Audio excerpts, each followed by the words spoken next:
966 ಪ್ರಶ್ನೆಯನ್ನು ಸಮಾಜ ಕಲ್ಯಾಣ ಸಚಿವರಲ್ಲಿ ಕೇಳಬಯಸುತ್ತೇನೆ. ಸರಿ, ಸಚಿವರು. ಸಭಾಪತಿಗಳೇ, ಉತ್ತರವನ್ನು ಒದಗಿಸಲಾಗಿದೆ. ಮಾನ್ಯ ಸಭಾಪತಿಗಳೇ, ಪರಿಶಿಷ್ಟ ಜಾತಿ ಮತ್ತು ಪರಿಶಿಷ್ಟ ಪಂಗಡ ಶ್ರೇಯೋಭಿಲಾಷಿಗೋಸ್ಕರ SCP-TSP ಯೋಜನೆಯಲ್ಲಿ ಹಿಂದೆ 11,144 ಕೋಟಿ ಪ್ಲಸ್ 14,282.38 ಕೋಟಿ ಮತ್ತು 25,426.38 ಕೋಟಿ ಹಣವನ್ನು ಕಾನೂನುಬಾಹಿರವಾಗಿ ಅನ್ನ ಯೋಜನೆಗಳಿಗೆ ಅರ್ಥಾತ್ ಗ್ಯಾರಂಟಿ ಯೋಜನೆಗಳಿಗೆ ಬಳಸಿದ್ದಾಗಿ ಹಿಂದೆ ಒಪ್ಪಿಕೊಂಡಿರ್ತಕ್ಕಂಥದ್ದು. ಈ ವಿಷಯ ತಪ್ಪೆಂದು ತಮಗೆ ಅನಿಸಿದರೂ ಕೂಡ ಮತ್ತೊಮ್ಮೆ ಆಯವ್ಯಯದಲ್ಲಿ 52,000 ಕೋಟಿ ಹೆಚ್ಚು ಹಣ ಗ್ಯಾರಂಟಿಗಳಿಗಾಗಿ ತಾವು ಮೀಸಲಿಟ್ಟ ಹಣ SCP-TSP ಯೋಜನೆಗೆ ಮತ್ತದಲ್ಲದೆ 25,426.38 ಕೋಟಿ ಎಲ್ಲಿ ವಿನಿಯೋಗಿಸಲಾಗಿದೆ? ನನಗೂ ಕೊಟ್ಟಿರತಕ್ಕಂಥ ಉತ್ತರದಲ್ಲಿ ಗ್ಯಾರಂಟಿ ಯೋಜನೆಗಳಿಗೆ ಪರಿಶಿಷ್ಟ ಜಾತಿ ಪರಿಶಿಷ್ಟ ಪಂಗಡ ಯೋಜನೆ ಅಡಿಯಲ್ಲಿ ಹಂಚಿಕೆ ಮಾಡಿರತಕ್ಕಂಥ ಅನುದಾನವನ್ನು ಮತ್ತು ಈ ಒಂದು ವಿನಿಯೋಗ ಮಾಡ್ತಾ ಇದ್ದೀವಿ ಅಂತ ಹೇಳಿದ್ದಾರೆ. ನಾನು ಸಚಿವರಲ್ಲಿ ಕೇಳಲಿಕ್ಕೆ ಬಯಸ್ತಾ ಇದ್ದೀನಿ, ಸರ್ಕಾರದ ವಿವಿಧ ಸಾರಿಗೆ ಸಂಸ್ಥೆಗಳಲ್ಲಿ ಓಡಾಡ್ತಾ ಇದ್ದ ಒಟ್ಟು ಪರಿಶಿಷ್ಟ ಜಾತಿ ಪರಿಶಿಷ್ಟ ಪಂಗಡ ಮಹಿಳೆಯರ ಸಂಖ್ಯೆಯನ್ನು ನಿಖರವಾಗಿ ಹೇಳಬೇಕಾಗ್ತದೆ. ಎರಡನೇದಾಗಿ, ಇವತ್ತು ಈ ಹಂಚಿಕೆ ಮಾಡಿರತಕ್ಕಂಥ ಹಣ ನಾವು ಏನು ಈ ಸಮುದಾಯದವರಿಗೆ ಹೋಗ್ತಾ ಇಲ್ಲ ಅನ್ನೋದು ಅರ್ಥ ಆಗ್ತಾ ಇದೆ. ಸಚಿವರು ಏನು ಉತ್ತರ ಕೊಡ್ತಾರೆ ಹೇಳಿ, ಆಮೇಲೆ ನಾನು ಉಪ ಪ್ರಶ್ನೆ ಕೇಳ್ತೀನಿ ಸಭಾಪತಿಗಳೇ. ಸಚಿವರು. ಮಾನ್ಯ ಸಭಾಪತಿಗಳೇ, SCP-STP ಕಾಯ್ದೆ ಕರ್ನಾಟಕ ರಾಜ್ಯದಲ್ಲಿ ಹೊಸದಾಗಿ ಬಂದಿರೋದು ಮೊನ್ನೆ ಎಲ್ಲ ಸದಸ್ಯರಿಗೂ ಗೊತ್ತಿದೆ. ಈ ಕಾಯ್ದೆ ಬರೋಕ್ಕಿಂತ ಮೊದಲೇ ಯೋಜನೆಗಳನ್ನು ಮಾಡುವಾಗ ಸರ್ಕಾರ ತನ್ನ ಆಯವ್ಯಯದಲ್ಲಿ ಯೋಜನೆಗಳಿಗೆ SCP-TSP ಹಣನ ಒದಗಿಸ್ತಾ ಇದ್ರು. ಎಲ್ಲ ಸರ್ಕಾರಗಳು ಕೂಡ ಮಾಡ್ತಾಯಿದ್ವು ಅದನ್ನು. ಒಂದು ಆರೋಗ್ಯ ಕ್ಷೇತ್ರಕ್ಕೆ ಬಂದಾಗ ಅಲ್ಲಿ SCP-TSP ಅಂತ ಯೋಜನೆಗೆ ಆ ಜನರಿಗೆ ಹಣನ ಅಲ್ಲಿ ಬಳಸ್ತಾ ಇದ್ರು.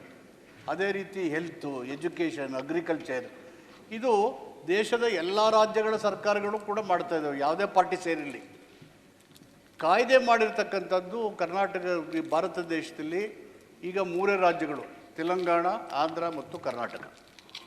ಇದು ಬಂದ ಮೇಲೆ ಒಂದು ಆಯವ್ಯಯದಲ್ಲಿರ್ತಕ್ಕಂಥ ಯೋಜನಾ ಗಾತ್ರ, ಆ ಯೋಜನಾ ಗಾತ್ರದ ಹಣದಲ್ಲಿ SCP-TSP ಹಣ ಅಂತೇಳಿ SC ಮತ್ತು ST ಜನಸಂಖ್ಯೆಗೆ ಅನುಗುಣವಾಗಿ ಯೋಜನಾ ಗಾತ್ರದ ಹಣವನ್ನು ಪ್ರತ್ಯೇಕವಾಗಿ ತೆಗೆದಿಟ್ಟು ಹಣನ ಆ ಜನರ ಅಭಿವೃದ್ಧಿಗೆ ಬಳಸಬೇಕು ಅನ್ನೋದು ಈ ಯೋಜನೆಯ ಮೂಲ ಉದ್ದೇಶ ಮತ್ತು ಗುರಿ.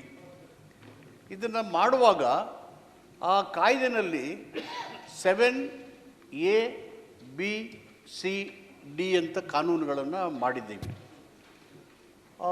C ಕೆಳಗಡೆ ಒಂದು ಸರ್ಕಾರ ಯೋಜನೆ ಮಾಡುವಾಗ ಸಾರ್ವತ್ರಿಕವಾಗಿ ಆ ಯೋಜನೆಯಲ್ಲಿ ಬರ್ತಕ್ಕಂಥ SC, ST ಫಲಾನುಭವಿಗಳಿಗೆ ಆ ಜನಸಂಖ್ಯೆಗೆ ಅನುಗುಣವಾಗಿ SCP-TSP ಹಣವನ್ನು ಅಲ್ಲಿಯ SC, ST ಫಲಾನುಭವಿಗಳಿಗೆ ಮಾತ್ರ ಬಳಸೋದಕ್ಕೆ ಆ ಕಾಯ್ದೆನಲ್ಲೇ 7C ಪ್ರಾವಿಷನ್ನ ಮಾಡಿದ್ದಾರೆ.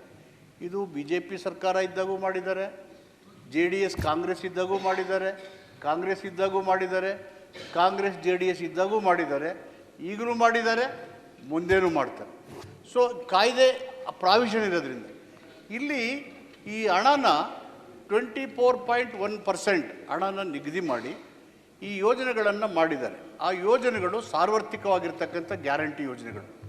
ಆ ಗ್ಯಾರಂಟಿ ಯೋಜನೆಗಳ ವ್ಯಾಪ್ತಿನಲ್ಲಿ ಬರ್ತಕ್ಕಂಥ SC, ST ಜನಸಂಖ್ಯೆಗೆ ಫಲಾನುಭವಿಗಳಿಗೆ ಅನುಗುಣವಾಗಿ ಈ ಒಂದು ಹಣನ SCP ಹಣನ ಆ ಫಲಾನುಭವಿಗಳಿಗೆ ಮಾತ್ರ ಬಳಸಿ ಹೊರತು ಅನ್ಯ ಸಮುದಾಯಗಳ ಫಲಾನುಭವಿಗಳಿಗೆ ಆ ಸಾರ್ವತ್ರಿಕ ಯೋಜನೆಯಲ್ಲಿ ಈ ಹಣವನ್ನು ಉಪಯೋಗಿಸೋಕ್ಕೆ ಬರೋದಕ್ಕೆ ಕಾನೂನಿನಲ್ಲಿ ಅವಕಾಶ ಇಲ್ಲ.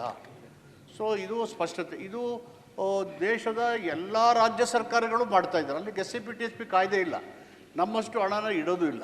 ಫಾರ್ ಎಕ್ಸಾಂಪಲ್, ಕೇಂದ್ರ ಸರ್ಕಾರದಿಂದ 50 ಲಕ್ಷ ಕೋಟಿ ಇದೆ, 30% SC, ST ಜನಸಂಖ್ಯೆ ಇದೆ. ಅವರು ಕೊಟ್ಟಿರೋದು ಬರೀ 5%, 2 ಲಕ್ಷ ಕೋಟಿ SC, ST ಜನರಿಗೆ ನಿಗದಿ ಮಾಡಿದ್ದಾರೆ. ಸೊ ಅದು ಅವರ ಕಾರ್ಯವ್ಯಾಪ್ತಿಗೆ ಬಿಟ್ಟಿರ್ತಕ್ಕಂಥದ್ದು. ನಾವು ಕಾಯ್ದೆ ಮಾಡಿದ್ದೀವಿ, ಈ ಹಣ ಬಳಸ್ತೀವಿ.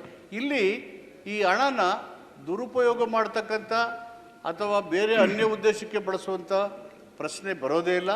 ನಮ್ಮ ಶರವಣ್ಣವರು ಹೇಳ್ದಂಗೆ ಅಲ್ಲಿ ಬಸ್ನಲ್ಲಿ ಎಷ್ಟು ಟ್ರಿಪ್ ಹೋಗ್ತಾರೋ ಗೊತ್ತಿಲ್ಲ, ನಂಬರ್ ಗೊತ್ತಿಲ್ಲ. 24% ಹಣ ಅಲ್ಲಿ ಕೊಟ್ಟಿರ್ತೀವಿ ಆ ಮಹಿಳೆಯರಿಗೆ, ಮತ್ತು ಮೆನಿ ನಂಬರ್ ಆಫ್ ಟ್ರಿಪ್ಸ್ ಹೋಗ್ತಾರೆ ಅವರು. 10 ಸಾರಿ ಹೋಗ್ತಾರೋ 15 ಸಾರಿ ಹೋಗ್ತಾರೋ ಗೊತ್ತಿಲ್ಲ. ಆನ್ ಆ್ಯಾವರೇಜ್ 24%, 1% ಹಣ ಕೊಟ್ಟಿರ್ತೀವಿ ನಾವು ಅವ್ರಿಗೆ.